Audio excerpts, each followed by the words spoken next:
اور بات آپ سے عرض کرتا ہوں، جو اس تحریر کے بعد جو میں نے لکھی تھی دعاؤں کی، اس کے بعد مجھے ابھی کچھ دیر پہلے مجھے اس کا علم ہوا۔ میرے پاس ایک ٹیلی فون آیا ہے ایک صاحب کا کہ جو عام طور جو بڑے نیک آدمی ہیں اور تبلیغ جماعت سے بھی ان کا تعلق ہے، اور ان کو رسول کریم صلی اللہ علیہ وسلم کی زیارت پر کثرت ہوتی رہتی ہے، تو انہوں نے مجھے ٹیلی فون پر بتایا کہ گزشتہ رات ان کو رسول کریم صلی اللہ علیہ وسلم کی زیارت ہوئی، اور اس میں نبی کریم صلی اللہ علیہ وسلم نے میرے پاس یہ پیغام بھیجا کہ تم لوگوں سے کہو، تم یہ پڑھو کہ 3 مرتبہ سورہ فاتحہ اور 3 مرتبہ سورہ اخلاص، 3 مرتبہ سورہ فاتحہ یعنی الحمدللہ رب العالمین جو ہم نماز میں پڑھتے ہیں، اور 3 مرتبہ سورہ اخلاص یعنی قل هو اللہ احد اللہ الصمد لم یلد ولم یولد ولم یکن لہ کفوا احد، یہ 3 مرتبہ،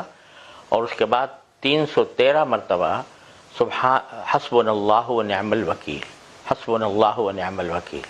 حسبنا اللہ و نعم الوکیل، یہ 313 مرتبہ پڑھیں ان موجودہ حالات کے اندر، تو انشاءاللہ یہ اس میں اللہ تعالیٰ کی طرف سے حفاظت رہے گی۔ یہ نبی کریم صلی اللہ علیہ وسلم کی طرف منسوب کر کے انہوں نے بتلایا کہ خواب میں آپ نے یہ بتایا ہے۔ یہاں یہ میں عرض کر دوں کہ خواب بذات خود کوئی حجت نہیں ہوتا قرآن و حدیث کی طرح، لیکن اگر اس میں کوئی بشارت دی جاتی ہے تو اس پر عمل کرنے میں عام طور سے فائدہ ہوتا ہے۔ لہٰذا یہ میں سمجھتا ہوں کہ، اور جن صاحب نے خواب دیکھا تھا انہوں نے مجھے یہ بھی کہا کہ اگر آپ کے ذریعے اس کی تشہیر ہو جائے، دوسرے لوگوں تک پہنچ جائے تو اچھا ہے، اگر ہر مسلمان یہ کام کر لے تو امید ہے کہ انشاءاللہ وہ اس وبا سے محفوظ رہے گا۔ جی ناظرین، آپ نے سنا حضرت کی زبانی کہ حضرت نے جو وظیفہ ارشاد فرمایا ہے، اور یہ کوئی عام وظیفہ نہیں بلکہ خواب کے اندر رحمت دو عالم صلی اللہ علیہ وسلم نے خود آ کر یہ وظیفہ بتلایا ہے۔ اور وظیفہ شروع کرنے سے پہلے ہمیشہ یاد رکھیے کہ درود پاک آپ نے ضرور پڑھنا ہے، 3 مرتبہ پڑھ لیں، 7 مرتبہ پڑھ لیں، 11 مرتبہ پڑھ لیں، درود پاک جو بھی آپ کو آسان لگے درود پاک ضرور پڑھیں، اور اس کے بعد 3 مرتبہ سورۃ فاتحہ الحمد شریف، اور اس کے بعد 3 مرتبہ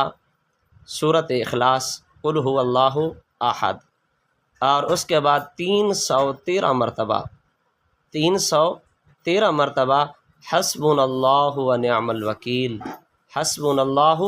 و نعم الوکیل آپ نے 313 مرتبہ پڑھنا ہے، اور اس کے بعد آپ نے 3 مرتبہ یا 7 مرتبہ یا 11 مرتبہ پھر درود پاک پڑھنا ہے۔ انشاءاللہ عز و جل یہ کامیابی کے لیے اور ہر کام کی آسانی کے لیے ایک ایسا مجرب ترین کمال کا وظیفہ ہے کہ جو اللہ کے پیارے محبوب علیہ الصلوۃ والسلام نے خود ارشاد فرمایا ہے، تو اس وظیفے کے اندر کوئی شک ہو ہی نہیں سکتا۔